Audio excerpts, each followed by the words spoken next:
बताइएगा कि कितने क्वेश्चंस आपसे सही हो पा रहे हैं। स्टार्ट करते हैं आज का सेशन। जो लोग भी चैनल में नए हैं चैनल को सब्सक्राइब कीजिए, लाइक कीजिए, शेयर कीजिए भाई, ठीक है। सबसे फर्स्ट क्वेश्चन देखते हैं कि सीरम क्या होता है। अच्छा, जो भी क्वेश्चन आज हम करने वाले हैं वो किसी न किसी एग्जाम में आया हुआ क्वेश्चन है, तो बिल्कुल सीरियसली इनके साथ डील करेंगे, ठीक है। सीरम क्या होता है? तो ये सर्कुलेटरी सिस्टम वाले पार्ट में मैंने आपको सीरम के बारे में बताया है, ठीक है। सीरम क्या होता है? ब्लड से हम क्या करते हैं, सेंट्रीफ्यूगेशन के थ्रू प्लाज्मा को अलग कर लेते हैं। और जब प्लाज्मा अलग हो जाता है, ठीक है, प्लाज्मा में से जब हम क्लॉटिंग फैक्टर्स को अलग कर देते हैं, मतलब ब्लड से हमने क्या लिया भाई, ब्लड से हमने बनाया, ब्लड ले लिया, ब्लड से हमने बनाया प्लाज्मा, और इस प्लाज्मा से जब हम क्लॉटिंग फैक्टर्स को माइनस कर देते हैं तो जो लिक्विड हमको मिलता है उसी को हम सीरम बोलते हैं। तो सीरम बेसिकली कैसे पूछा जाता है एग्जाम में कि सीरम के क्या कंस्टिट्यूएंट्स होते हैं, कैसे वो मिलता है, तो प्लाज्मा माइनस क्लॉटिंग फैक्टर से जो हमको लिक्विड या फ्लूइड मिलता है उसी को हम क्या बोलते हैं, सीरम बोलते हैं। Very important question. लैबोरेटरी में आपने देखा होगा कि रेड कलर के ढक्कन वाला जो वॉयल होता है, रेड कैप वाले, उसी में सीरम रखे जाते हैं, ठीक है। सेकंड क्वेश्चन की मैं बात करूं तो सेकंड क्वेश्चन है हमारा 5 किंगडम क्लासिफिकेशन ऑफ किसने दिया था, ठीक है। 5 किंगडम क्लासिफिकेशन किसने दिया था, जिससे जो आज की डेट पे हमारा टेक्सोनॉमी का बेसिस है। तो 5 किंगडम क्लासिफिकेशन जो था वो दिया था R.H. विट्टेकर ने। R.H. विट्टेकर नाम के जो साइंटिस्ट थे, इन्होंने 5 किंगडम क्लासिफिकेशन दिया था। कौन कौन से थे वो 5 kingdom? Monera, protista, fungi, Plantae और एनिमलिया। ये 5 किंगडम का जो क्लासिफिकेशन था वो R.H. विट्टेकर ने दिया था, ठीक है। थर्ड क्वेश्चन की मैं बात करूं तो थर्ड है हमारा लार्जेस्ट ग्लैंड। हमारे शरीर की सबसे बड़ी ग्रंथि या ग्लैंड कौन सा है?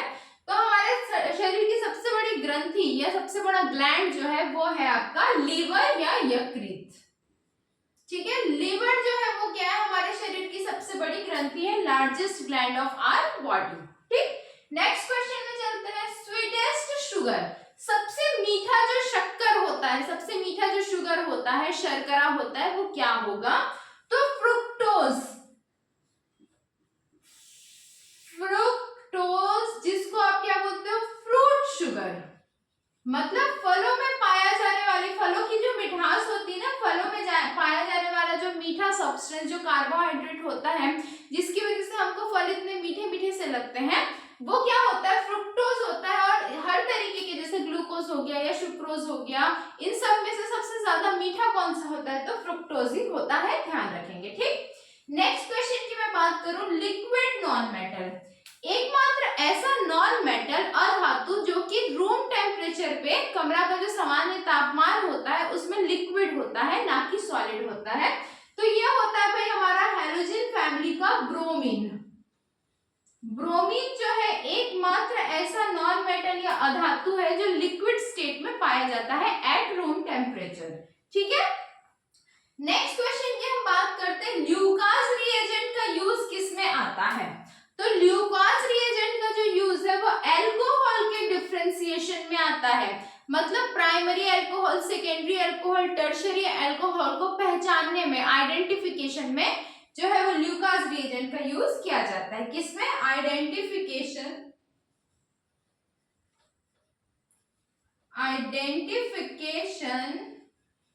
ऑफ अल्कोहल, इसके लिए किसका प्रयोग किया जाता है, किसका यूज किया जाता है? ल्यूकास रिएजेंट का यूज किया जाता है, ठीक है। नेक्स्ट क्वेश्चन की हम बात करते हैं, 7th नंबर का जो हमारा क्वेश्चन वो है डेंटल फॉर्मूला ऑफ ह्यूमन।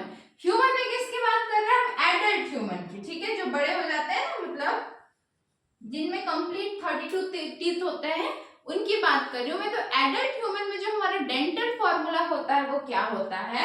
तो वो होता है भाई आपका 2 1 2 3 अपॉन 2 1 2 3। ध्यान रखेंगे हर कोई, ठीक है। 2 1 2 3 ऊपर के लिए, फिर 2 1 2 3 नीचे के लिए। जब आप इसको टोटल मिलाओगे 2 + 2 4 4 3 + 1 4 अपॉन 4 आता है, ठीक। जब इसी को जो है आपका काउंट होता है। टोटल हो गया 8। इसी को जब आप मल्टीप्लाई करके रखते हो तो फिर आपका क्या आता है, टोटल 32 टीथ्स आते हैं। ठीक, चलो इसके बारे में थोड़ा सा, इसके बारे में मैंने डाइजेस्टिव सिस्टम वाला जो पार्ट है उसमें अच्छे से आपको बताया है, अभी इतना डीप में हम नहीं जाएंगे। ठीक है, क्या एक बार आप बोलोगे तो मैं बता ही देती हूँ। एक सेकंड, क्या करना है इसमें अपने को, 2 और 1 3, 2 5 और 3 8 हो गया। ठीक, नीचे भी क्या हो गया हमारा 8 हो गया। इन दोनों को हम 2 से मल्टीप्लाई कर देंगे तो क्या होगा, ऊपर 16 हो गया, नीचे 16 हो गया। 16 और 16 कितने होंगे, टोटल 32। यही हमारे ह्यूमन टीथ होते हैं, ऊपर 16 नीचे 16, कुल मिला के हमारी 32 बन जाती है। ठीक है, चलो नेक्स्ट क्वेश्चन पे आते हैं। सुप्रारीनल ग्लैंड, सुप्रारीनल ग्लैंड किसको बोलते हैं? ठीक है, रीनल जो वर्ड होता है ना, ये होता है किडनी के लिए। किसके लिए? किडनी। ठीक है, रीनल शब्द किसको शो करता है? किडनी को। तो हमारी जो किडनी होती है, ह्यूमन की जो किडनी होती है, इस तरीके से आप ले लो, इसके ऊपर में ऐसा एक ग्लैंड पाया जाता है, इसी ग्लैंड को सुप्रारीनल ग्लैंड बोलते हैं, जो और कोई नहीं है बल्कि हमारा adrenal gland.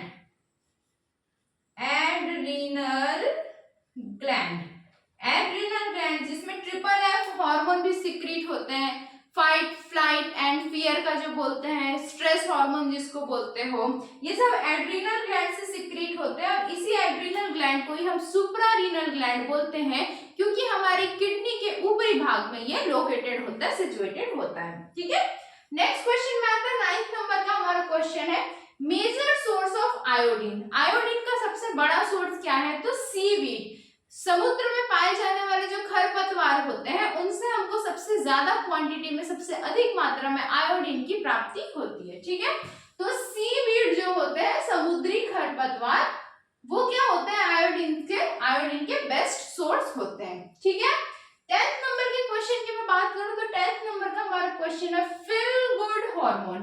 Feel good hormone हम किसको बोलते हैं? ऐसा हार्मोन जो हमको थोड़ा सा अच्छा, खुशी फील कराए, अच्छा फील कराए। तो भाई यही हार्मोन जो है वो मीठा खाने में भी हमारा सिक्रीट होता है, इसीलिए किसी खुशी को बढ़ाने के लिए मीठा खिलाते हैं। जैसे जब हमारा सिलेक्शन होता है तो हम मीठा खाते हैं किसी एग्जाम में, तो वो क्या हमारी खुशी को थोड़ा बढ़ा देता है। तो ये जो फील गुड हार्मोन है वो डोपामिन होता है। क्या होता है? डोपामिन। डोपामिन नाम के हार्मोन को ही हम फील गुड हार्मोन या हैप्पीनेस हार्मोन के नाम से जानते हैं। ठीक है, नेक्स्ट क्वेश्चन है हमारा लार्जेस्ट ब्लड सेल्स। ठीक, ब्लड सेल्स में मैंने आपको सर्कुलेटरी सिस्टम वाले पार्ट में पूरे डिटेल में करा दिया, आप लोग प्लेलिस्ट चेक कर लीजिए, उसमें blood cells, largest, smallest, granulocytes, granulocyte सब कुछ हमने पढ़ा है। तो उन्हीं सेल्स में से मोनोसाइट नाम का जो सेल होता है, मोनोसाइट जो होते हैं वो हमारे खून में पाए जाने वाली सबसे बड़ी कोशिका होती है, largest cell of our blood. ठीक है, 12th नंबर के हम क्वेश्चन की बात करें तो जो हमारा 12वां क्वेश्चन वो कहता है हमसे muscles attach to bone with help of. जो हमारे मसल्स होते हैं वो हमारी हड्डियों से, मतलब जो हमारी पसलियां हमारी हड्डियों से, या मसल्स जो होते हैं वो हमारी हड्डियों से किसके थ्रू जुड़ी हुई होती है? ठीक है, तो टेंडन, टेंडन नाम का एक कनेक्टिंग सब्सटेंस होता है, एक टिश्यू होता है जो कि हमारे मसल्स को हमारे बोन के साथ जोड़ के रखता है। ठीक है, ध्यान रखेंगे। 13वें नंबर का जो हमारा क्वेश्चन है बहुत इजी क्वेश्चन है, इसका आंसर सबको आना चाहिए कि सुसाइड बैग ऑफ सेल किसको कहा जाता है? तो लाइसोसोम। ठीक है, लाइसोसोम को ही हमारे सेल का सुसाइड बैग कहा जाता है। ठीक, 14 नंबर का हमारा क्वेश्चन है आर्थराइटिस इज कॉज्ड बाय। जो आर्थराइटिस है जिसको आप गठिया रोग बोलते हो, ये किसकी वजह से होता है? तो जब हमारे शरीर में या हमारे जॉइंट्स में यूरिक एसिड का डिपोजिशन हो जाता है, किसका डिपोजिशन हो जाता है? Uric acid. तो उसकी वजह से क्या होता है? आर्थराइटिस या गठिया रोग होता है। ठीक है, ड्यू टू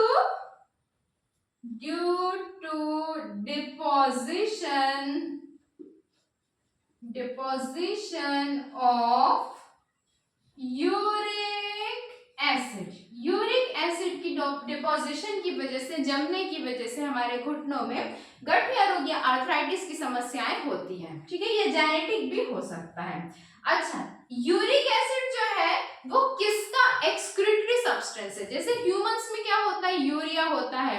जो पानी में रहने वाले जीव जंतु होते हैं जैसे फ्रॉग वगैरह, उनमें एक्सक्रीटरी सब्सटेंस क्या होता है, अमोनिया होता है।